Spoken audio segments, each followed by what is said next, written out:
that made this heart adore you. Hope of a life spent with you. And here I am to worship, here I am to bow down, here I am to say that you're my God. You're altogether lovely, altogether worthy, altogether wonderful to me.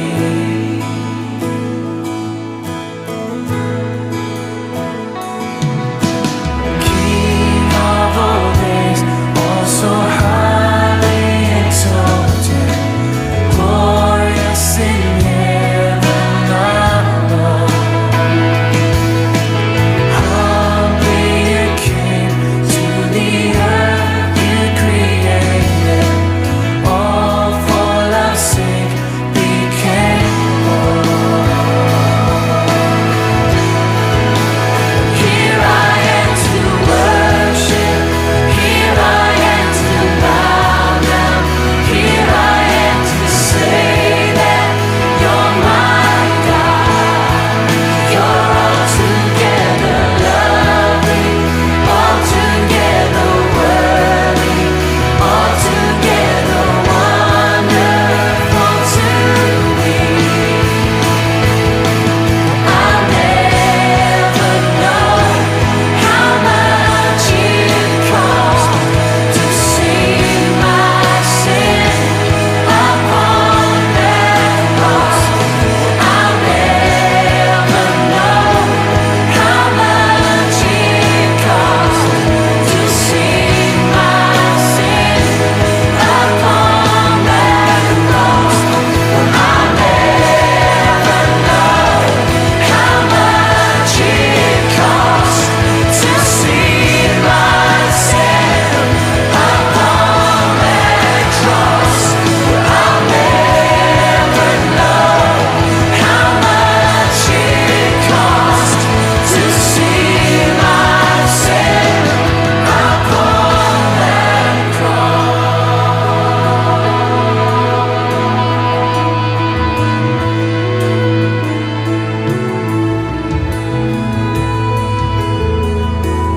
Call upon the name of the Lord and be saved.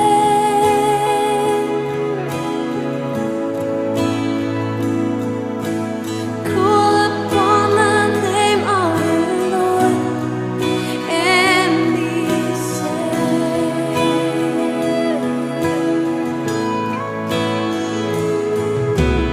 Call upon the name of the Lord and be saved.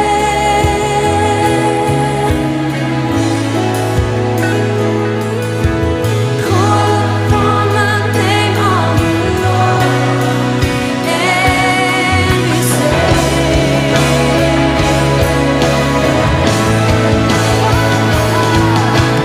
Call upon the name of the Lord and be saved. Call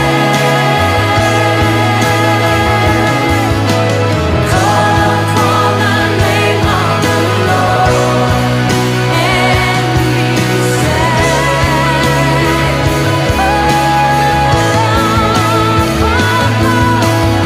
Call upon the name of the Lord and be saved.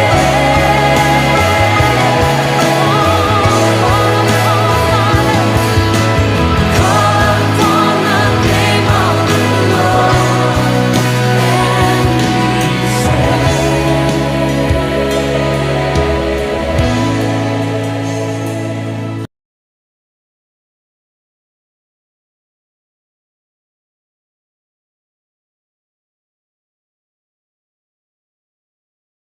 Praise the Lord. सबको जय मसीह की।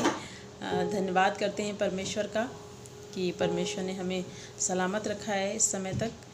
हमारे जीवन की सबसे बड़ी गवाही ये है, मेरे जीवन की सबसे बड़ी गवाही ये है कि परमेश्वर ने हमें अभी तक संभाल के रखा है, बीते दिनों में अब तक उन्होंने हमें संभाला है, हमारे पूरे परिवार को संभाला है, सलामती में रखा है। उनकी उपस्थिति हमारे बीच में है, क्योंकि जिस प्रकार महामारी फैली हुई है, संक्रमण फैला हुआ है, उस तरह से लोग मारे जा रहे हैं और हर चीज़ की कमी हो रही है। उस चीज़ को देख के हम धन्यवाद करते हैं परमेश्वर का, और ये हमारे जीवन की सबसे बड़ी गवाही है कि हम उसके सम्मुख उपस्थित हैं। हमारे शरीर में श्वास है, हम जिंदा हैं और इसकी आराधना कर रहे हैं। ये सबसे बड़ी गवाही है हमारे जीवन की। धन्यवाद करते हैं परमेश्वर का। आपके सम्मुख एक वचन को रखना चाहूँगी जो मिलेगा आपको मीका की पुस्तक, उसका 6वां अध्याय। इसमें लिखा हुआ है परमेश्वर क्या चाहता है। मीका जो भविष्यवक्ता है वो बोल रहा है, उसने यूँ लिखा है कि मैं क्या लेकर यहोवा के सम्मुख आऊँ और ऊपर रहने वाले परमेश्वर के सामने झुकूँ। क्या मैं होम बलि के लिए 1-1 वर्ष के बछड़े लेकर उसके सम्मुख आऊँ? क्या यहोवा हजारों मेढ़ों से या तेल की लाखों नदियों से प्रसन्न होगा? क्या मैं अपने अपराध के प्रायश्चित में अपने पहिलौठों को या अपने पाप के बदले में अपने जन्माए हुए किसी को दूं? हे मनुष्य, वह तुझे बता चुका है कि अच्छा क्या है, और यहोवा तुझसे इसे छोड़ और क्या चाहता है कि तू न्याय से काम करे और कृपा से प्रीति रखे और अपने परमेश्वर के साथ नम्रता से चले। इस वचन से हमें बिल्कुल साफ बता रहा है कि परमेश्वर हमसे क्या चाहता है। वो ये नहीं चाहता कि हम उसके सामने होम बलि चढ़ाएं, मेल बलि चढ़ाएं, मगर वो चाहता है कि हम अपने आप, हमने जो पाप किए हैं उसको मान ले और उसका प्रायश्चित करें और वो उसको बलिदान के रूप में चढ़ाएं, गिड़गिड़ाएं उसके सामने, घुटने टेकें, अपने पापों को माने। इस समय जो महामारी फैली है, चीज़ें बेकार हैं, चीज़ें व्यवस्थित नहीं हैं, लोग हर चीज़ की कमी से मर रहे हैं। कहीं ऑक्सीजन की कमी है, कहीं इंजेक्शन्स की कमी है, कहीं दवाओं की कमी है। तो खुदा का वचन हमें बताता है कि परमेश्वर क्या चाहता है, तू न्याय से काम करे, न्याय से काम करे। जब इस समय में भी इतनी स्थिति सही नहीं है, इस समय में भी लोग न्याय से नहीं चल रहे। एक मनुष्य दूसरे मनुष्य को लूट रहा है। पैसों के लिए लोग क्या क्या कर रहे हैं। जीवन की उन्हें परवाह नहीं है किसी की, जीवन का कोई मोल नहीं है उनके जीवन में किसी और के मनुष्य के लिए। डॉक्टर्स, उन्हें भी, वो भी कुछ नहीं कर पा रहे हैं इस समय में। तो परमेश्वर यही चाहता है हमसे कि इस समय में भी, अब वो जब अंत का समय आ गया है, वो चाहता है कि हम न्याय से चलें, न्याय से काम करें। अपने पाप जो हमने बीते दिनों में पाप किए हैं, वो सब, उन सब का हम पश्चाताप करें। जब तक हम पश्चाताप नहीं करेंगे, हर एक मुंह अंगीकार नहीं करेगा यीशु मसीह का, तब तक विपत्तियां आती रहेंगी। और कृपा से प्रीति रखें और अपने परमेश्वर के साथ नम्रता से चलें। हर समय प्रेम रखें, दया रखें, नम्र रहें और परमेश्वर के साथ हमेशा बने रहें। धन्यवाद करती हूँ परमेश्वर का। मेरे जीवन की गवाही है कि परमेश्वर के साथ हम चल रहे हैं, जिंदा हैं, हमारे शरीर में श्वास है अभी तक। ये सबसे बड़ी गवाही है हमारे जीवन की। धन्यवाद करते हैं परमेश्वर का, क्योंकि वो महान है और उसकी करुणा सदा और सर्वदा की है। धन्यवाद करते हैं परमेश्वर का। इस वचन से आप सबको आशीष मिली होगी, आशा करती हूँ। सबको जय मसीह। आइए वचन में जाने से पहले एक छोटी सी दुआ कर लेते हैं। धन्यवाद धन्यवाद धन्यवाद देते हैं प्यारे प्रभु, सुंदर दिन के लिए प्यारे प्रभु जी, सुंदर समय के लिए प्यारे प्रभु, और दिल से शुक्रगुजार है पिता परमेश्वर आपकी हर उन नेमतों के लिए, बरकतों के लिए प्यारे प्रभु जी, जो आपने हमारे जीवनों में दी है प्यारे प्रभु। इस महामारी से अब तक बचा करके रखा है प्यारे प्रभु जी। जो वचन आज हमारे बीच में बोया जाता है प्यारे प्रभु, हमारे मनों की भूमि को उपजाऊ करना प्यारे प्रभु, कि वो वचन वहाँ पर गिर करके 100 गुना फल लाने वाला हो सके प्यारे प्रभु जी। हम जो बोलने जाते हैं प्यारे प्रभु, वो आपकी ओर से होने पाए होते हैं। इस छोटी सी दुआ को आपके प्यारे बेटे यीशु ख्रिस्ट के नाम से मांग लेती हूँ, आमीन। तो आइए हम देखते हैं राजा यहोशापात के विषय में, जो हमको मिलता है 2 क्रॉनिकल्स उसका 20th अध्याय।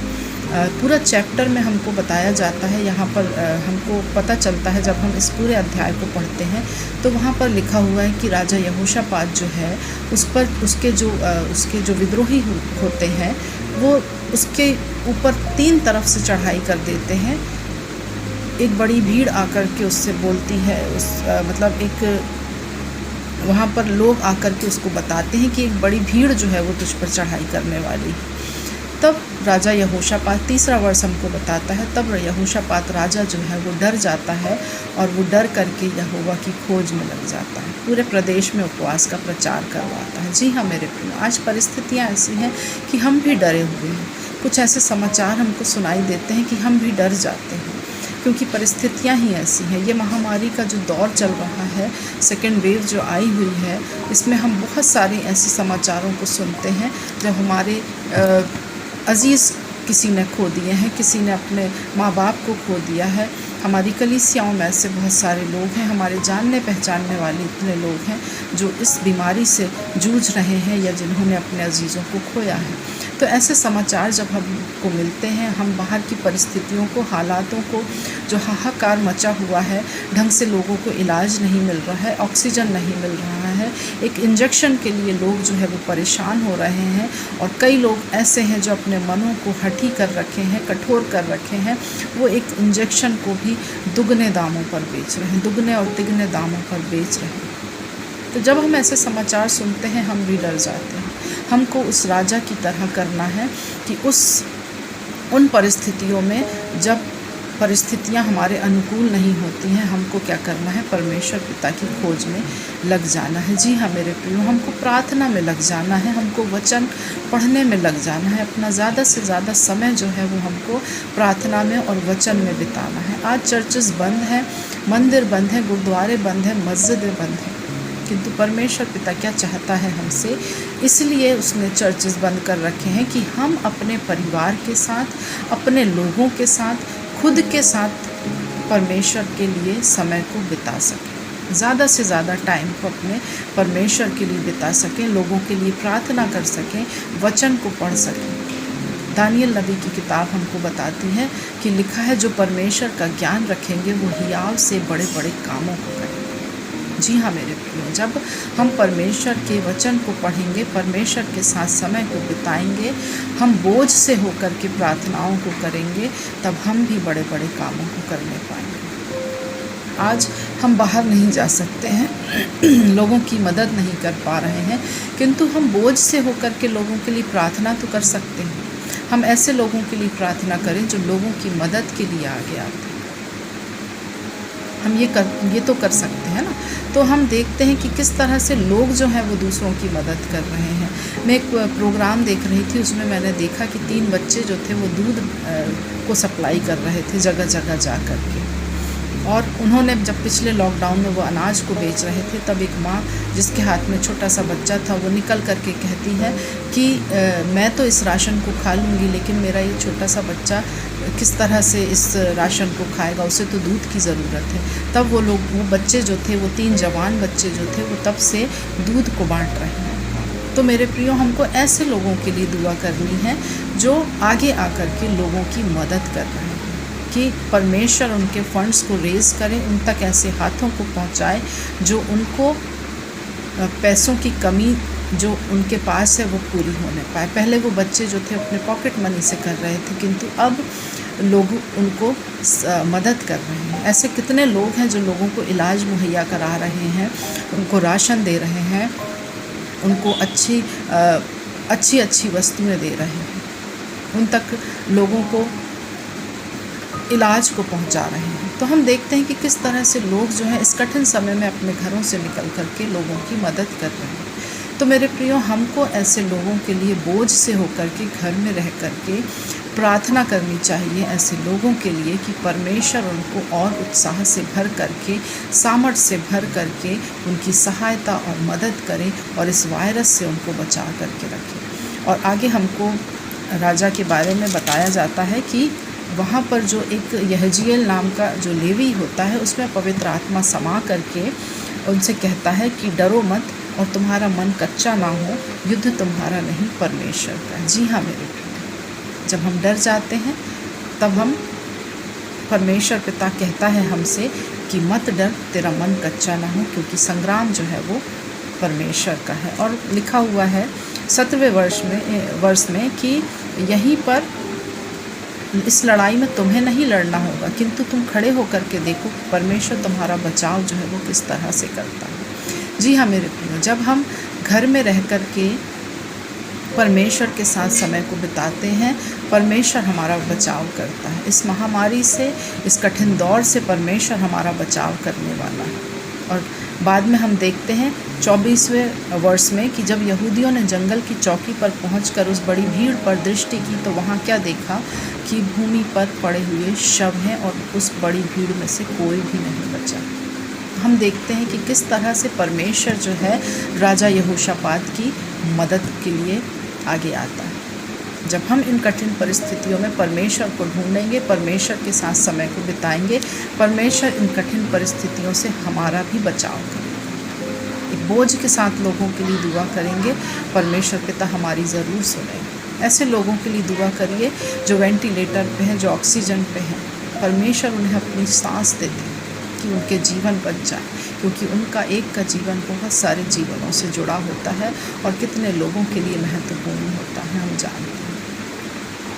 आइए एक छोटी सी दुआ करते हैं। इस वचन को मैं यहीं पर समाप्त करना चाहूँगी और आपको एनकरेज करना चाहूँगी कि इन कठिन परिस्थितियों में भी डरे नहीं, किंतु परमेश्वर को थामे रहें, परमेश्वर के साथ समय को बिताएं, अपने परिवार के साथ अपने परमेश्वर पिता की हमदो सताइश करें। आइए एक छोटी सी दुआ करते हैं।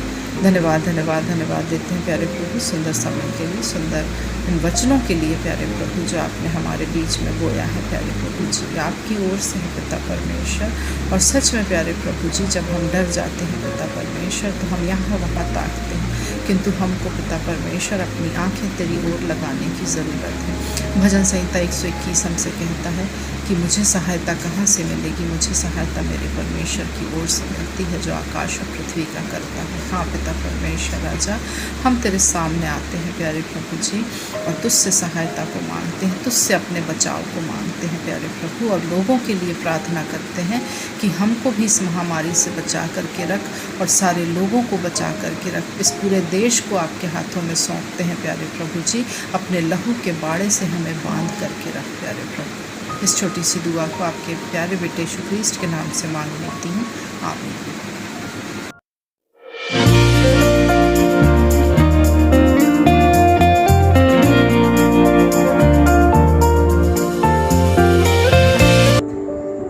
Praise Lord. Assembly of believers church Bhopal की लाइव संडे सर्विस में हम आपको वेलकम करते हैं। प्रभु यीशु मसीह के नाम से आपको बरकत बोलते हैं। और आज जब आप हमारे साथ मिलकर आराधना कर रहे हैं, मैं विश्वास करती हूँ कि आपने की हुई प्रार्थनाएं प्रभु यीशु मसीह के नाम से आज पूरी होने वाली है। Hallelujah, praise the Lord. आइए इससे पहले कि हम आराधना की शुरुआत करें, एक कलाम आपके साथ शेयर करना मांगती हूँ जो कि मिलेगा भजन संहिता 115 में। उसका 15 से लेके 18 तक हम पढ़ेंगे। यहाँ पे कुछ इस प्रकार से लिखा हुआ है, यहोवा जो आकाश और पृथ्वी का करता है, उसकी ओर से तुम आशीष पाए हो। स्वर्ग तो यहोवा का है, परंतु पृथ्वी उसने मनुष्यों को दी है। मृतक जितने चुपचाप पड़े हैं वे तो यहाँ की स्तुति नहीं कर सकते, परंतु हम लोग यहाँ को अब से लेकर सर्वदा तक धन्य कहते रहेंगे। यहाँ की स्तुति करो। Hallelujah, praise Lord. परमेश्वर का धन्यवाद देते कि परमेश्वर ने आज आपको और मुझको जीवतों की जमीन में जिंदा रखा है कि हम उसकी आराधना और स्तुति कर सके। Praise Lord. आइए परमेश्वर की आराधना में कुछ गीतों को गा के प्रभु को महिमा दे। शून्य से लेके तूने मुझे रच लिया अपने रूप में, प्रेम किया है अनंत प्रेम से, दिया पुत्र मेरी मुक्ति के लिए। अनोखा प्यार है तेरा, करूँगा स्तुति तेरी मैं सर्वदा। अनोखा प्यार है तेरा, करूँगा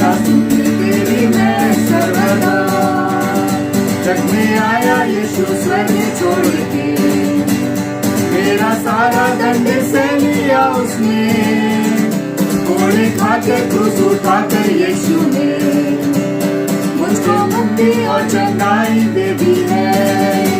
अनोखा प्यार है तेरा, करूँगा स्तुति तेरी मैं सर्वदा। अनोखा प्यार है तेरा, करूँगा स्तुति तेरी मैं सर्वदा। अन्न वस्त्र और सभी आशीषें दी मुझे उसने भरपूरी से, खतरों और सब मुसीबतों से आकी पुतली जैसे संभाला मुझे। अनोखा प्यार है तेरा, करूँगा स्तुति तेरी मैं सर्वदा। अनोखा प्यार है तेरा, करूँगा स्तुति तेरी मैं सर्वदा। तेरा प्यार है जहाँ, तेरा प्यार है जहाँ, मैं जो पहले मुर्दा था तूने डाली मुझ में जान। तेरा प्यार है महान, तेरा प्यार है जहाँ, मैं जो पहले मुर्दा था तूने डाली मुझ में जान। क्यों ना बोलूं फिर मैं तेरी जय जयकार, क्यों ना बोलूं फिर मैं तेरी जय जयकार। जय जयकार जय जयकार, तूने मेरे लिए क्या कुछ न किया। जय जयकार जय जयकार, तूने मेरे लिए क्या कुछ न किया। जय के जोर से फूको नसेंगे, जय के जोर से फूको नसेंगे। पर्वत बीन बजा, पर्वत बीन बजा, हमेशा रब की हो बेसना। ओ हालेलुया रब की हो बेसना, हमेशा रब की हो बेसना। होता शान सुने मैं, क्योंकि प्यारा यीशु मिला। तूना फजल से आज मुझे पापी को मुझे मिला। होता शान सुने मैं, क्योंकि प्यारा यीशु मिला। तूना फजल से आज मुझे पापी को मुझे मिला। देखो ये कैसी खुशी है जो मेरे दिल में है, उसके ये सारे वादे हाँ मेरे लिए ही तो है। देखो ये कैसी खुशी है जो मेरे दिल में है, उसके ये सारे वादे मेरे लिए ही तो है। हाँ जैसे माता संभालती है वैसे यीशु संभालेगा।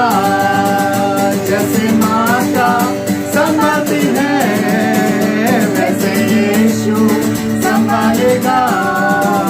कभी भी ना छोड़ेगा, कभी भी ना त्यागेगा, कभी भी ना वो छोड़ेगा, कभी भी ना त्यागेगा।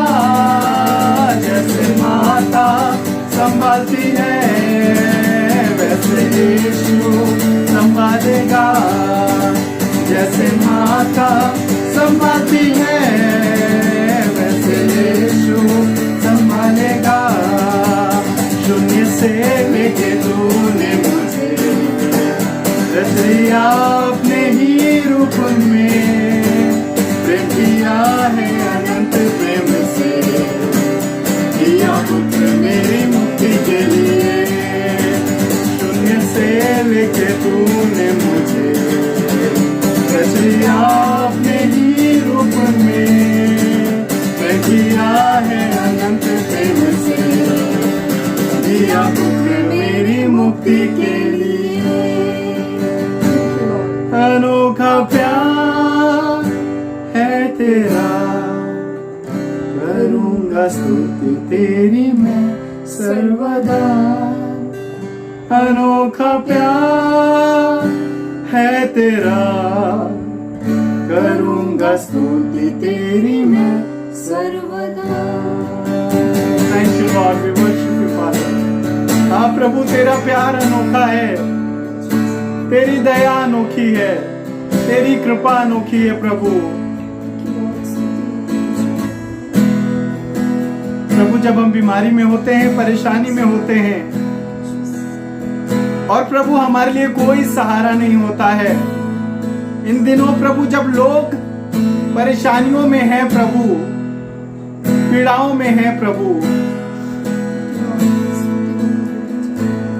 प्रभु डॉक्टरों का सहारा लोगों ने छोड़ दिया है, क्योंकि डॉक्टरों ने प्रभु इस समय कहना शुरू किया है मेरे पास कुछ भी उपाय नहीं है। प्रभु, जब डॉक्टर अपने हाथ खड़े कर दे रहे हैं प्रभु, जब लोग सहायता के लिए प्रभु अपने हाथ खींच ले रहे हैं प्रभु, तेरा प्यार अनोखा है, तू सहायता कर रहा है, तू मदद कर रहा है प्रभु। जब लोग तुझे पुकार रहे हैं तू उन्हें छुड़ा रहा है प्रभु। ये हमारी गवाही है, जब हमने सकेती में तुझे पुकारा प्रभु, तुझे तेरी दुहाई दी प्रभु, तूने हमें छुड़ा लिया। तेरे वचन में लिखा है प्रभु, हाय उस दिन पर क्या ही भारी दिन होगा, याकूब के घराने के लिए भी वो दिन भारी होगा, वो भी संकट में पड़ेंगे, पर लिखा है तू उन्हें छुड़ा लेगा, क्योंकि तेरा प्यार अनोखा है प्रभु। तेरा धन्यवाद। Thank you lord, thank you lord, thank you.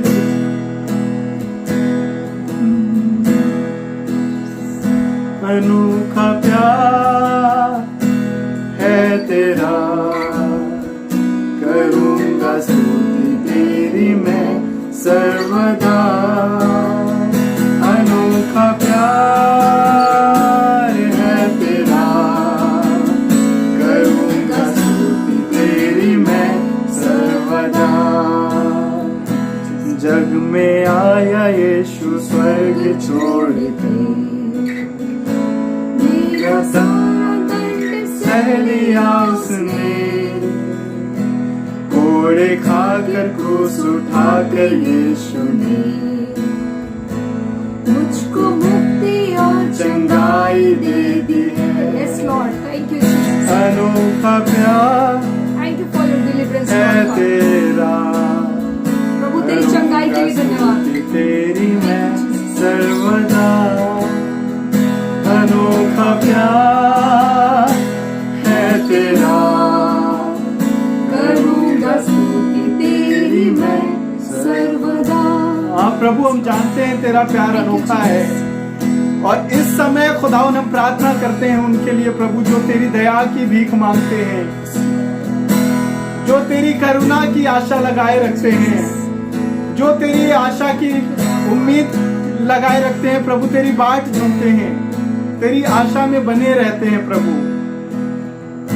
प्रार्थना करते हैं खुदावन उनके लिए, तेरा प्यार उनकी जिंदगी पे जाहिर हो, तेरा बलिदान उनकी जिंदगी पे जाहिर हो, और तू छुड़ा ले प्रभु अपने हाथ को बढ़ा के, क्योंकि हम जानते हैं तू ऐसा करने में सक्षम है। यहोवा अनुग्रहकारी और दयालु है, विलंब से क्रोध करने वाला परमेश्वर है। प्रभु तेरी करुणा मांगते हैं प्रभु, तेरी दया मांगते हैं, तेरे प्यार को मांगते हैं प्रभु, इस समय पीड़ाओं में पड़े हुए लोगों के ऊपर। Thank you lord, thank you.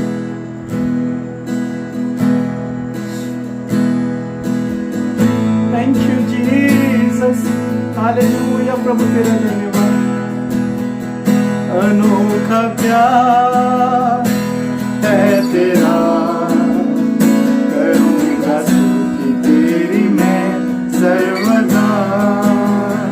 अनोखा प्यार है तेरा, करूँगा स्तुति तेरी मैं सर्वदा।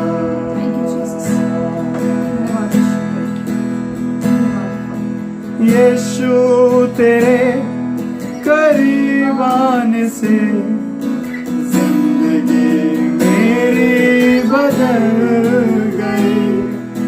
यीशु तेरे करीब आने से जिंदगी मेरी बदल गई। तूने मुझे है बचाया, तूने मुझे है सहलाया, तूने मुझे है बचाया, तूने मुझे सहलाया। मैं धन्यवाद करता रहूंगा, यीशु धन्यवाद करता रहूंगा।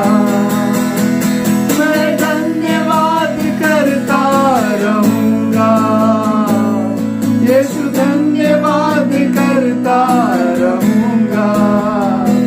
धन्यवाद धन्यवाद धन्यवाद धन्यवाद धन्यवाद धन्यवाद धन्यवाद धन्यवाद धन्यवाद धन्यवाद धन्यवाद धन्यवाद। मैं जो पापों में डूबा हुआ था और जो तुझसे दूर था, मैं जो पापों में डूबा हुआ था और जो तुझसे दूर हुआ था, तूने मुझे है छुड़ाया, अपनी राह पर चलाया। तूने मुझे है छुड़ाया, अपनी राह पर चलाया। मैं धन्यवाद करता रहूंगा, यीशु धन्यवाद करता रहूंगा। मैं धन्यवाद करता रहूंगा, यीशु धन्यवाद करता रहूंगा। धन्यवाद धन्यवाद धन्यवाद धन्यवाद धन्यवाद धन्यवाद धन्यवाद। शून्य से लेके तूने मुझे रच लिया है रूप में, किया है अनंत प्रेम से। तेरा पुत्र मेरी मुक्ति के लिए अनोखा प्यार है तेरा। करूंगा स्तुति तेरी मैं सर्वदा।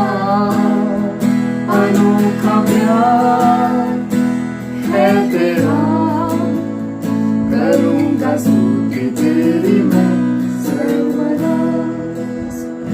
प्रभु हम धन्यवाद करते हैं, हम तेरी बड़ाई करते हैं खुदावन, क्योंकि प्रभु पीड़ा में भी जब हम तेरी बड़ाई करेंगे खुदावन, हम जानते हैं हम छुड़ाए जाएंगे। जब हम कहेंगे यहोवा हमारे पक्ष है, यहोवा हमारे तरफ है, कौन हमारा विरोधी हो सकता है। प्रभु हम छुड़ा लिए जाएंगे, क्योंकि तेरा प्यार अनोखा है, तेरी दया अपरंपार है और तूने अपने करुणा से हमें घेरे रखा है। प्रभु इसीलिए तेरा दास कहता है हम मिट नहीं गए, ये आप परमेश्वर की महाकरुणा का फल है। तेरी दया प्रभु हम पे प्रतिभोर होती है। तेरा धन्यवाद, थैंक यू लॉर्ड। प्रभु तेरी दया के लिए, तेरे प्रेम के लिए हम धन्यवाद करते हैं और जब हम तेरे प्रेम का गीत गा रहे हैं प्रभु, हम विश्वास करते हैं आसमान के खुदा तेरा रूह का काम कर रहा है थैंक यू जीसस। और खुदावन हम छुड़ा लिए जाएंगे। आइए, जितने पीड़ा में हैं, जितने तकलीफ में हैं, जितने दर्द में हैं, जितने कराह रहे हैं, कहना शुरू करें, हाँ यीशु तेरा प्रेम हमारी जिंदगी पे जाहिर हो। हाँ यीशु तेरी करुणा हमारी जिंदगी पे जाहिर हो कि प्रभु ये वायरस, ये प्रॉब्लम, ये पीड़ाएं यीशु के नाम से खत्म हो जाए। जैसे तूने इजराइलियों पे दया करी प्रभु और मूसा से कहा, मैंने उनका कराहना, उनका चिल्लाना सुना है, मैंने उन पे ध्यान किया है, उनके दुखों पे ध्यान किया है।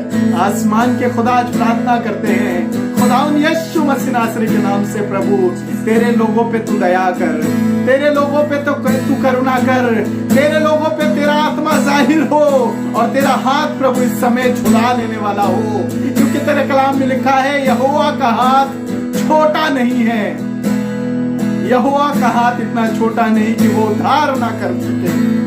आज यीशु का हाथ, यहोवा का हाथ, अपने पिता का हाथ, अपने अब्बा का हाथ हर एक के ऊपर बोलते हैं, इसी वक्त जाहिर हो, इसी वक्त जाहिर हो। प्रभु अपनी दया से घेर ले, अपनी स्तुति से घेर ले प्रभु, कि हम तेरी स्तुति करने लगे। अपने दूतों के पहरे में घेर ले प्रभु, अपने लहू में घेर ले, कि प्रभु पीड़ाएं, दर्द, परेशानियां प्रभु, हमारी मुसीबतें प्रभु, हमारे गुनाह प्रभु हम पे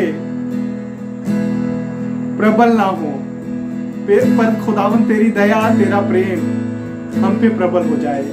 हम तेरे गीत गाते रहें, हम तेरी महिमा करते रहें। सब कुछ तेरे हाथों में सौंपते खुदा, हम पे दया करे पिता, हम पे दया करे। यीशु मसीह के नाम से इस प्रार्थना को मांगते हैं, आमीन।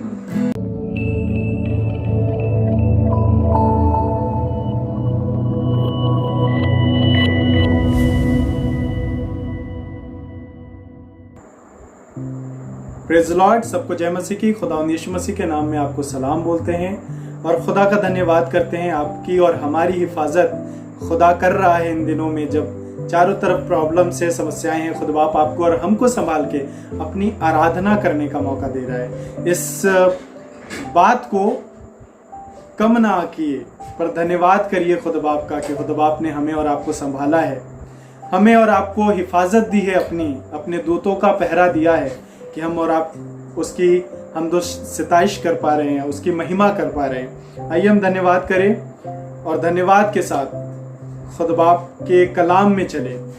आइए हम एक आयत आपके साथ निकालना मांगते हैं, एक बरकत की बात आपके साथ बांटना मांगते हैं, एक किस्सा बांटना मांगते हैं आपके साथ में, और जल्दी से चलेंगे उत्पत्ति की पुस्तक 16 अध्याय में और पढ़ देंगे उसे। उत्पत्ति की पुस्तक 16 अध्याय बहुत ही एक अजब तरीके का घटना है जो जिससे हमें और आपको सीखना चाहिए, जिससे हम और आप शायद अपनी बरकत खो देते हैं। यहाँ पे दो लोग हैं, हस्बैंड वाइफ हैं, और एक उसकी दासी है, सारा की दासी है। जी पढ़ देंगे। अब्राहम की पत्नी सारा के कोई संतान ना थी। उसके हाजिरा नाम की एक मिस्री दासी थी। सारे ने अब्राहम से कहा, देख यहोवा ने तो मेरी कोख बंद कर रखी है, इसलिए मैं तुझसे विनती करती हूँ कि तू मेरी दासी के पास जा, संभव है कि मेरा घर उसके द्वारा बच जाए। सारा की यह बात अब्राहम ने मान ली। इसलिए जब अब्राहम को कनान देश में रहते 10 वर्ष बीत चुके, तब उसकी स्त्री सारा ने अपनी मिस्री दासी हाजिरा को लेकर अपने पति अब्राहम को दिया कि वह उसकी पत्नी हो। वह हाजिरा के पास गया और वह गर्भवती हुई। जब उसने जाना कि वह गर्भवती है, तब वह अपनी स्वामिनी को तुच्छ दृष्टि से देखने लगी। Praise Lord. आपको ये किस्सा बताना मांगते हैं कि यहाँ पे एक प्रॉब्लम चल रहा है, और प्रॉब्लम ये है कि सारा के कोई संतान नहीं है, कोई बच्चा नहीं है, और इसलिए अब ये इसको प्रॉब्लम लग रहा है, इसे समस्या लग रहा है, और इसने एक निवारण खुद से निकाला। और उसने किया क्या, अपनी दासी को अपने पति के पास भेज दिया, और इसलिए भेजा कि वो उसकी पत्नी हो और उसके द्वारा इसका वंश चल सके। उसके बाद पुराने नियम की बात है, बहुत पहले की बात है, जब शायद ये सारी प्रथाएं थी, सारी चीजें थी। आपको बताना मांगते हैं, ये सारे प्रॉब्लम्स को देखते हुए इसने एक सॉल्यूशन निकालने की कोशिश करी, और जब इसने कोशिश करी तो अब ये काम कर रही है। अब काम क्या हो रहा है पता है, अब जब वो गर्भवती हुई हाजिरा और वो अपने स्वामिनी को तुच्छ जानने लगी, जब वो गर्भवती हो गई तो सोचने लगी, हाँ देखो मुझे मेरे तो संतान होगा, पर ये बांझ की बांझ। शायद ये दृष्टि होगी, शायद ये देखने का तरीका होगा, शायद उसके वैसा व्यवहार होगा जिससे इसे पसंद नहीं आया, सारा को बहुत ही बुरा लगा, और जिसके वजह से ये कंप्लेन करने लगी, कहने लगी, जी पढ़ दे इसके 5वें पद को पढ़ दे।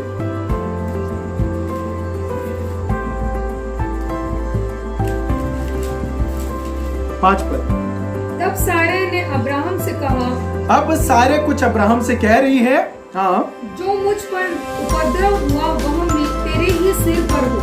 मैंने तो अपनी दासी को तेरी पत्नी कर दिया, पर जब उसने जाना कि वह गर्भवती है, तब वह मुझे तुच्छ समझने लगी। समस्या कहाँ है? समस्या कहाँ है? समस्या पता है सारे में था। समस्या ये था कि उसने खुद उपाय निकाला, और जब उपाय से उसको प्रॉब्लम होने लगा तो कहने लगी, सुन, ये जो कुछ उपद्रव मेरे साथ हो रहा है अब्राहम, ये तेरे सिर पे हो। ये जो कुछ मेरे साथ घटित है, ये तेरे ही सिर पे हो। इसका गुनहगार कौन है? आप हैं। आपको बताना मांगते हैं, बहुत बार हमारे और आपके साथ होता है, और अब भी कहीं ना कहीं हो रहा है। अब भी कहीं ना कहीं आप और हम ये वाला काम कर रहे हैं कि फट से दोष लगा देते हैं, फट से कंप्लेन करते हैं, फट से शिकायत कर देते हैं, सुनते नहीं हैं। जहां किसी ने कहा हमें कि सुनो, तुम्हें ऐसे प्रॉब्लम हो रहा है, तुमने ये वाला काम किया है क्या, तुम्हारी वजह से ही सारी चीजें क्रिएट हुई है। हम कहते नहीं नहीं नहीं, हम नहीं, वो तो उसने किया है, उसके वजह से हो रहा है, फलाने ने किया है, उसी ने उपाय दिया था, और उसके वजह से सब चीजें हो रही हैं। हम जाते हैं किसी के पास, सलाह मांगते हैं, कोई सलाह दे देता है, और उसके बाद वापस आते हैं और उसे कहने लगते हैं, आप ही ने तो ऐसा काम किया था मेरे साथ, आप ही ने तो उपाय दिया था, और देखो ऐसा प्रॉब्लम हो गया। कंप्लेन करने लगते हैं, दोष लगाने लगते हैं। सारा ने भी अपने पति को दोष लगाना शुरू किया और कहने लगी, जो कुछ उपद्रव मेरे साथ हो रहा है वो तेरे ही सिर पे हो। आपको बताना मांगते हैं, अब्राहम के पास भी ये बात थी, या ये उसके पास भी ये समय था कि वो ये वाली बात कहता, अरे कैसी बातें कर रही हो, तुमने ही तो किया ये वाला काम, मैंने थोड़ी कहा था, तुमने ही तो अपनी दासी को भेजा था कि तुम्हारा वंश चले। नहीं, पर अब्राहम ऐसा कुछ भी नहीं किया। पर पता है अब्राहम ने क्या किया है? अब्राहम ने सारे से कहा है, कहने लगा, देख तेरी दासी तेरे वश में है, जैसा तुझे भला लगे वैसा ही उसके साथ कर। तब सारे उसको दुख देने लगी और वह उसके सामने से भाग गई। और आगे का किस्सा आपको पता है, आगे का किस्सा पता है। ये भाग के चली गई, तब खुदा का दूत इसके पास आया और कहने लगा, क्या हुआ, तू क्यों भाग गई, तू कहाँ को जाती है, कहाँ से आती है? कहने लगी, मैं तो अपने स्वामिनी के पास से भाग गई हूँ, मुझे तो बहुत दुख मिला है। तब उसने कहा, सुन, तू अपने स्वामिनी के पास चली जा और उसके वश में रह, मैं तुझे बढ़ाऊंगा, मैं तुझे आशीष दूंगा। जो अब्राहम मेरी बात सुनता है, जो अब्राहम जिसको आशीष देने की मैंने प्रतिज्ञा करी है, मैं उसको बढ़ाने पे हूं। और इसलिए क्योंकि उसका बच्चा तेरे घर में है, तुझे भी बढ़ाऊंगा, तुझे भी आशीष दूंगा। हालेलुया। मैं धन्यवाद करता हूं। अब्राहम ने ऐसा कोई पाप नहीं किया, उसके पास मौका था, वो भी कह सकता था अरे मेरे वजह से हुआ, वो भी झुंझला सकता था अरे मैंने किया है, तुमने किया है, सब चीजें, सारी प्रॉब्लम तुमने क्रिएट करी है, पर उसने ऐसा कोई भी गलती नहीं किया। और पता है आपको, इसकी एक बड़ी बरकत उसके पास मिली। उसके पास एक खुदा ने एक बड़ा ऑफर लेकर आया, एक बड़ा प्रस्ताव लेकर आया। और प्रस्ताव ही नहीं बोलेंगे, पर ये कह सकते हैं कि खुदा ने इसके एवज में उसके लिए एक एम, एक गोल तैयार किया, जिसमें वो रह के सब चीजें हासिल करने वाला था। सब चीजें, सारी बरकतें जो खुदा ने उसके लिए रखी थी, उसको प्राप्त किया उसने। या इस वाली बरकत के पास आपको पहुंचाने से पहले आपको और कुछ आयतों में ले जाना मांगते हैं। ये वाली बात कि उसने कैसे, अब्राहम ने सब चीजें हासिल करी अपनी जिंदगी में, कैसे खुदा बाप के आशीष को देखा। आगे उस वाले जगह पे जाने से पहले एक जगह आपको और ले जाना मांगता हूं, और कहीं से आपको कुछ बताना मांगता हूं। जी जल्दी से पढ़ दे।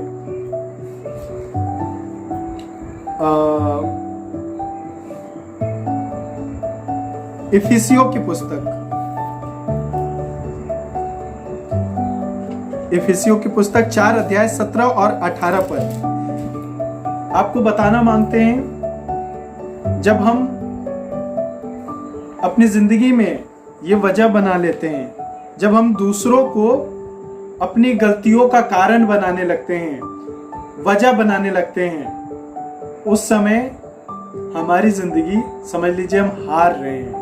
समझ लीजिए हमारे चारों तरफ प्रॉब्लम्स अब शुरू हो रहे हैं, क्योंकि हम ऐसा ही करते हैं। और आपको बताएं, जॉन वुडन ने एक बात कही, और उसने कहा you are not a failure until you start blaming other for your mistakes. जब आप अपनी गलतियों के लिए दूसरे को वजह बताने लगते हैं, आप अपनी जिंदगी में गिरने लगते हैं, हारने लगते हैं। पर तब तक आप नहीं हारते जब तक आप किसी को दोष ना लगाएं अपनी गलतियों के लिए। जब तक अपनी गलतियों के लिए किसी को दोष नहीं लगाते हैं, तब तक आप नहीं हारते, तब तक नहीं आप हारे हुए होते हैं। पर जैसे ही दोष लगाने लगते हैं, आप हार जाते हैं, आप हारने लगते हैं, प्रॉब्लम में पड़ने लगते हैं। और इसीलिए यीशु मसीह ने नए नियम में एक बात कहा था, जब हम मत्ती 7 अध्याय और उसके पहले पद से पढ़ते हैं, तो लिखा है दोष न लगाओ कि तुम पर भी दोष ना लगाया जाए।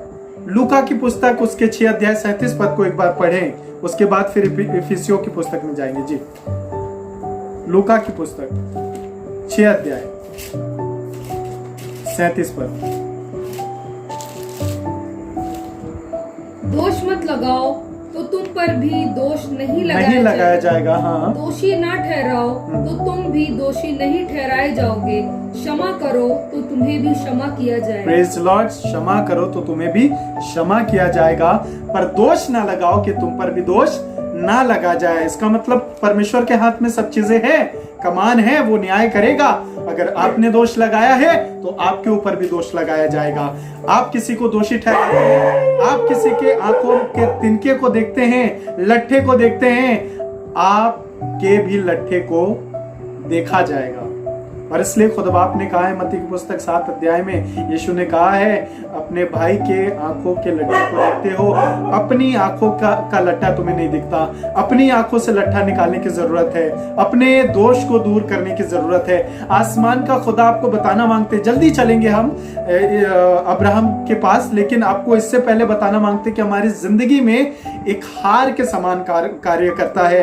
एक ऐसा फंदा है हमारे और आपके लिए, ये दोष लगाने वाली आदत जो हमको और आपको गिरा के रख देती है, जो हमको और आपको, हमारी और आपकी बरकतों को रोके रखती है, प्राप्त नहीं करने देती, हमारी बरकतों में हमें बढ़ने नहीं देती। हमें खुदा बाप के सामने हम कैसे बढ़ेंगे? खुदा बाप कैसे चाहता है अपने लोगों को?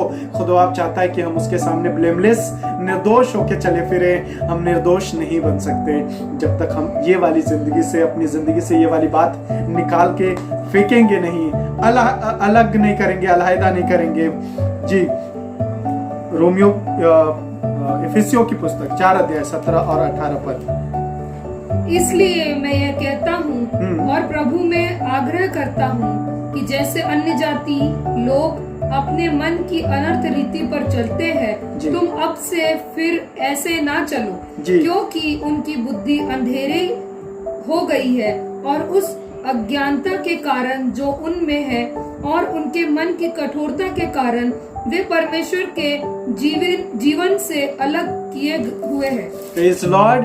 आपको बताना मांगते हैं, सिर्फ हमारे हार का कारण नहीं है, हमारे लिए मुसीबत खड़ी करने वाली और खुदा के सामने हमें दोषी ठहराने वाली बात नहीं है, पर ये भी है, ये भी एक बात है कि खुदा की जिंदगी से हमें दूर कर देने वाली है, क्योंकि लिखा है वो उनके अंदर कठोरता है, वो उनकी जिंदगी अंधेरे में है और इसलिए वो प्रभु की जिंदगी से दूर किए गए हैं, वो प्रभु की जिंदगी में नहीं है। आप दोष लगाना शुरू करते हैं, आप दोष लगाने वाले बनते हैं। आपको बताना मांगते हैं, किसी भी बात में आप फट से उंगली उठा देते हैं, किसी भी बात में आप दोष लगाने लगते हैं। आपको बताना मांगते हैं, आप खुदा की जिंदगी में बने नहीं रहते, आपके अंदर खुदा की जिंदगी नहीं बने रहती है।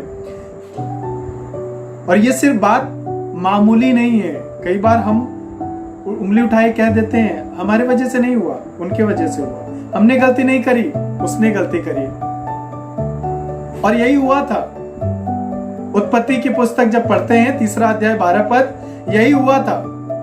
जब पूछा गया आदम से किसने गलती किया, तूने फल खाया, वो कहने लगा अरे नहीं नहीं नहीं, जो स्त्री आपने मुझे मेरे संग रहने को दिया था खुद बाप, उसने मुझे ये फल खिलाया, मैं दोषी नहीं हूं, ये दोषी है। उससे पूछा गया, वो कहने लगा अरे नहीं नहीं नहीं, जो सांप जो सर्प तूने बनाए उसने मुझे खिलाया। तुरंत उंगली उठा दिया, तुरंत दोष लगा दिया, और यही चला आ रहा है, यही चला आ रहा है। आप अदालतों में जाइए, यही चला आ रहा है। चर्च में जाइए, कोई गलती हो जाती है, कोई क्रेडिट नहीं लेता। हाँ, सही काम के लिए अरे भैया नहीं, उसने नहीं, मैंने किया भैया। अरे भाई साहब, मैं भी था, मेरा भी हाथ था इस परिश्रम को करने के लिए, मैंने चर्च साफ किया, मैंने सारे काम किए, मैंने अच्छे काम किया। इसका क्रेडिट सभी लेते हैं, पर कोई क्रेडिट नहीं लेता जब कोई गलती हो जाती है। आदम ने भी नहीं लिया, हव्वा पे डाल दिया, और हव्वा ने भी नहीं लिया, सर्प पे डाल दिया। आज सारा भी नहीं ले रही है, कह रही है तूने अब्राहम, तेरे वजह से तेरे सर पे होगा सब उपद्रव जो मेरे साथ हुआ है। खुद गलती करो और किसी और के ऊपर डाल दो, ये काम सारा कर रही है। पर अब्राहम के पास मौका नहीं था, कह नहीं सकता था अरे कैसी बीवी हो, कैसी पत्नी हो। हम कहते हैं ना अपनी पत्नी से, कई बार हम अपनी पत्नी के ऊपर उंगली उठा देते हैं, कहते हैं नहीं मेरे वजह से हुआ, तुमने गलती किया है, तुम्हारे वजह से गलती हुआ। खुद ही ज्वेलरी खरीद के लाती हो और दोष मुझे लगाती हो, देखो कैसा खरीद के लाए हो, देखो कैसी चीजें ला रखी है ना। सारी बातों का ब्लेम अपने पति अपने पत्नी के ऊपर और अपनी पत्नी पति के ऊपर डाल दिया करते हैं। खुद बाप कहता है दोष मत लगाओ, खुदा कहता है दोष मत लगाओ। हर जगह आप कहीं भी जाएंगे, किसी बच्चे के पास भी जाएंगे, उनके खून में अधर्म है, उनके भी खून में पाप है, वो भी फट सके अरे भैया नहीं मैंने नहीं, उसने किया, मैंने नहीं उसको मारा, उसने पहले मेरे को मारा। दोष लगा देते हैं। और यही सारा के साथ हुआ, यही सारा भी कर रही है। और खुदा के कलाम में लिखा है सिर्फ आप मुसीबतों में नहीं घिरते हैं, आपकी हार नहीं है, पर आप जो प्रभु में आपका जीवन है उससे अलग किए जाते हैं, उससे अलहायदा किए जाते हैं। एक और आयत में ले जाना मांगते हैं आपको जी,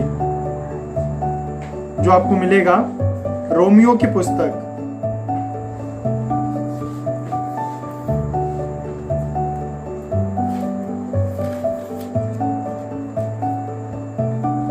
रोमियो की पुस्तक 2 अध्याय 1 से 4 पद तक पढ़ेंगे। अतः हे दोष लगाने वाले, तू कोई क्यों ना हो। तू निरुत्तर है, क्योंकि जिस बात में तू दूसरों पर दोष लगाता है उसी बात में अपने आप को भी दोषी ठहराता है, इसलिए कि तू जो दोष लगाता है स्वयं ही वह काम करता है।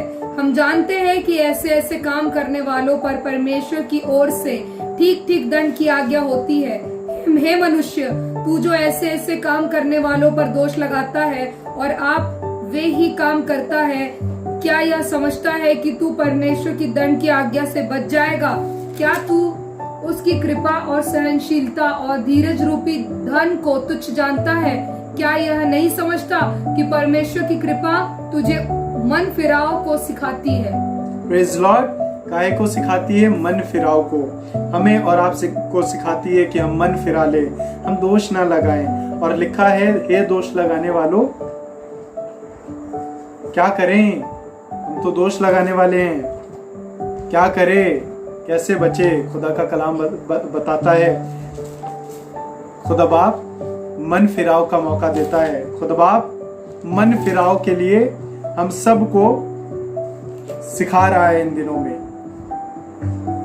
कि हम मन फिरा सके, पर हम तो दोष लगाने वाले बन रहे हैं। आज यही तो हो रहा है। आप जहां देखेंगे, अपने आसपास देखिए, आम बात है लोगों के लिए दोष लगा दिया, किसी भी बात में दोष लगा दिया, पड़ोस में दोष लगा दिया, चर्च में, अदालत में किसी के ऊपर दोष लगा दिया, किसी भी निर्दोष को दोषी ठहरा के जेल भिजवा दिया। यही तो होता है। और हमारे हार का कारण सिर्फ नहीं है, पर खुदा की जिंदगी से हमें अलग कर दिया जाता है जब हम दोष लगाने वाले बनते हैं। और इसलिए परमेश्वर का कह रहा आता है, हे दोष लगाने वाले, तू कोई क्यों ना हो, तू राजा हो, तू रंक हो, तू अमीर हो, तू गरीब हो, कोई भी हो, लिखा है तू निरुत्तर है, तू स्पीचलेस है, तेरे पास कोई एक्सक्यूज नहीं है। क्योंकि जिस बात में तू दूसरे पर दोष लगाता है उसी बात में अपने आप को भी दोषी ठहराता है। खुदा न्याय करेगा और आप और हम दोनों की जिंदगी अगर दोष लगाने वाली है तो जरूरत है मन फिराने की, जरूरत है माफी मांगने की, खुदा के सामने कहने की, खुदा बाप अपने आप को मैं हारता हुआ नहीं देखना चाहता, मैं अपने आप को खुद बाप हार में लेके नहीं चलना मांगता हूँ, पर आपके जीत के उत्सव में ले जाना मांगता हूँ, आप में जयवंत से भी बढ़ के बनना मांगता हूँ खुदा बाप, मैं अपने आप को गिराना नहीं मांगता हूँ खुदा बाप। हालेलुया। यीशु पे भी लिखा है, उस पे दोष लगाया गया और दोष लगा के उसे सूली पर लटका दिया गया। वो जो निर्दोष था, वो जो परमेश्वर का निर्दोष मेमना था, उस पे दोष लगाया गया। हम और आप आज यही करते हैं। हम और आप अपनी जिंदगी में अगर किसी के ऊपर दोष लगा रहे हैं तो समझिए यीशु के ऊपर दोष लगा रहे हैं। यीशु को कह रहे हैं कि इसको सलीब पे लटकाओ, और आपको की जिंदगी और हमारी जिंदगी दोष वाली जिंदगी है।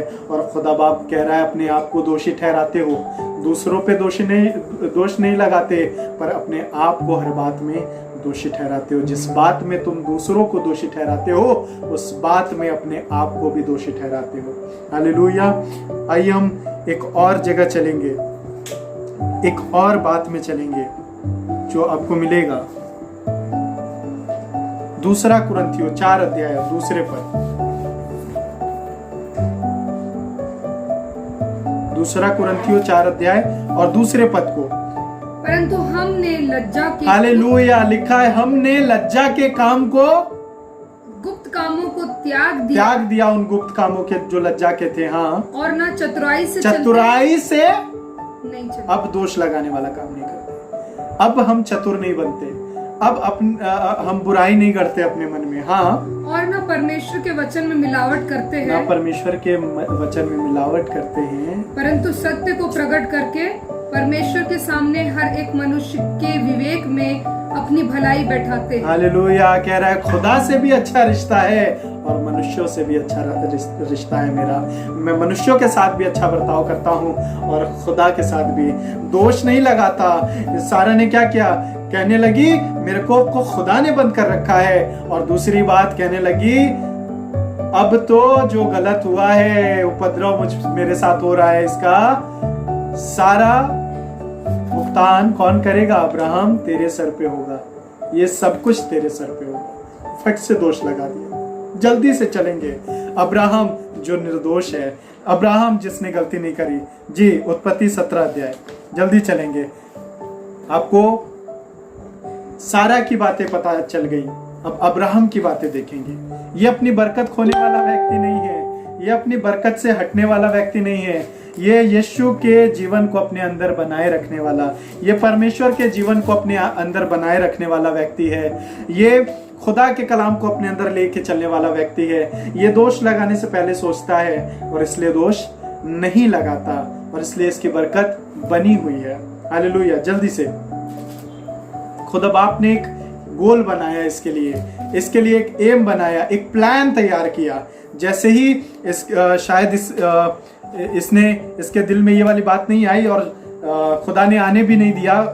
खुदा का धन्यवाद हो कि इसने दोष नहीं लगाया, और जैसे ही इसने ये वाला काम किया है, मैं धन्यवाद करता हूँ आसमान के खुदा ने इसके लिए सडनली एक योजना को तैयार करके और उसके पास आया है। जी, जब अब्राहम 99 वर्ष का हो गया, हाँ, तब यहोवा ने उसको दर्शन देकर कहा, मैं 17 अध्याय पहले पद को। हाँ, तब यहोवा ने उसको दर्शन देकर कहा, मैं सर्वशक्तिमान ईश्वर हूँ, मेरी उपस्थिति में चल और सिद्ध होता जा। मैं तेरे साथ वाचा बांधूंगा और तेरे वंश को अत्यंत ही बढ़ाऊंगा। तब अब्राहम मुंह के बल गिर गया और परमेश्वर उससे यो बातें कहता गया, देख मेरी वाचा तेरे साथ बंधी रहेगी, हाँ। इसलिए तू जातियों के समूह का मूल पिता हो जाएगा। इसलिए अब से तेरा नाम अब्राहम ना होगा रहेगा, परंतु तेरा नाम अब्राहम ना होगा, अब्राहम होगा। हाँ, इस क्योंकि मैंने तुझे जातियों के समूह का मूल पिता ठहरा दिया जी। मैं तुझे अत्यंत फलवंत करूंगा और तुझको जाति जाति का मूल बना दूंगा, और तेरे वंश में राजा उत्पन्न होंगे, और मैं तेरे साथ और तेरे पश्चात पीढ़ी पीढ़ी तक तेरे वंश के साथ भी इस आशय की युग युग की वाचा बांधता हूँ कि मैं तेरा और तेरे पश्चात तेरे वंश का भी परमेश्वर रहूंगा, और मैं तुझको और तेरे पश्चात तेरे वंश को भी यह सारा कनान देश जिसमें तू परदेशी होकर रहता है, इस रीति दूंगा कि वह युग युग उनकी निज भूमि रहेगी। हालेलुया। एक बड़ा प्लान खुद बाप ने लेकर आया है, पर क्या कह रहा है खुद बाप? खुदा कह रहा है, walk before me be blameless. Hallelujah. मेरे सामने तू चल फिर और कैसा बन? निर्दोष बन। मेरे सामने तू चल फिर और कैसा बनता जा? निर्दोष बनता जा। दोष लगाने वाला मत बन। खुदा को एक बात बहुत पसंद आई है कि ये दोष लगाने वाला व्यक्ति नहीं है, इसलिए कहने लगा बी ब्लेमलेस। हालेलुया।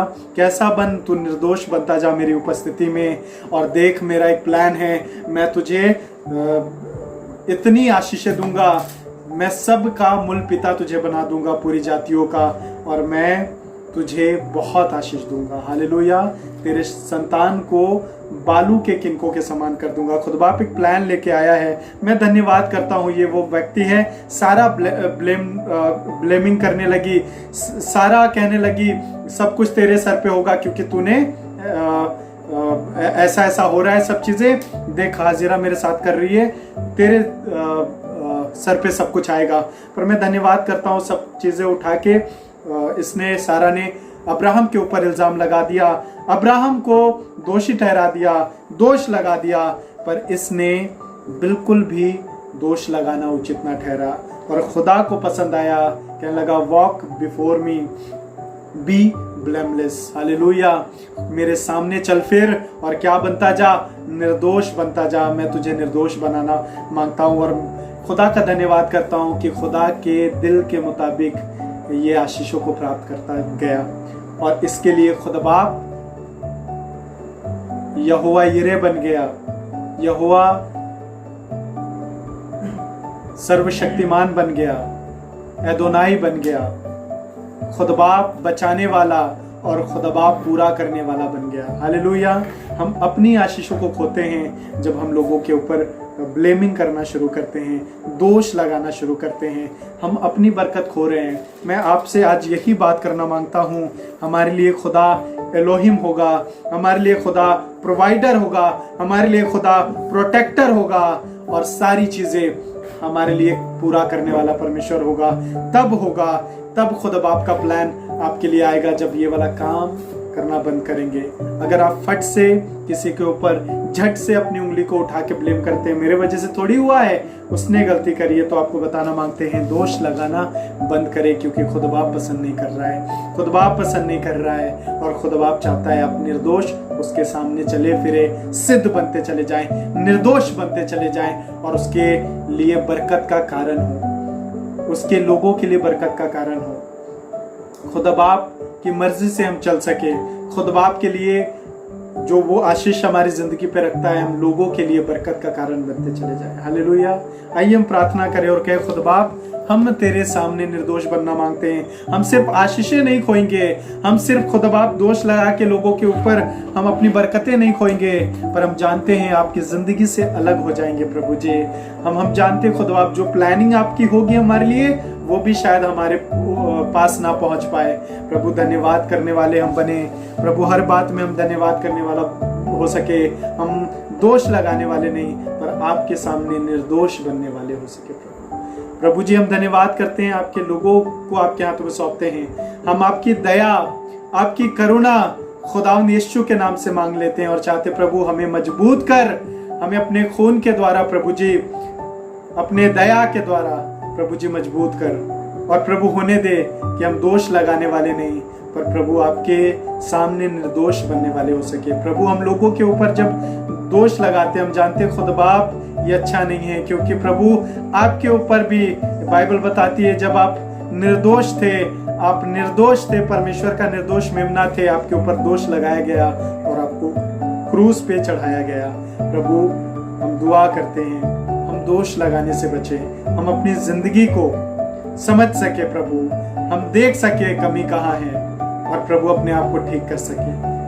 प्रभु आपके वचन में लिखा है अगर अपने आप को जांचते तो दंड ना पाते। प्रभु हम प्रार्थना करते हैं हमें तैयार करें। ऐ बाप अपने आशीषों को हमें दे और हमें सिखा कि हम निर्दोष आपके सम्मुख बने रहें जैसे अब्राहम बना रहा।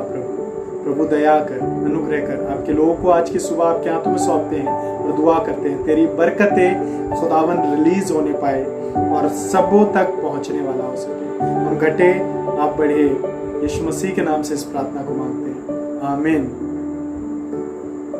आइए हम प्रभु की प्रार्थना एक साथ करें। हे हमारे पिता, आप जो स्वर्ग में हैं, आपका नाम पवित्र माना जाए, आपका राज्य आए, आपकी इच्छा जैसे स्वर्ग में पूरी होती है वैसे इस पृथ्वी पर भी हो। हमारे प्रतिदिन की रोटी आज हमें दीजिए, जैसे हम अपने अपराधियों को क्षमा करते हैं वैसे आप हमारे अपराधों को क्षमा करें।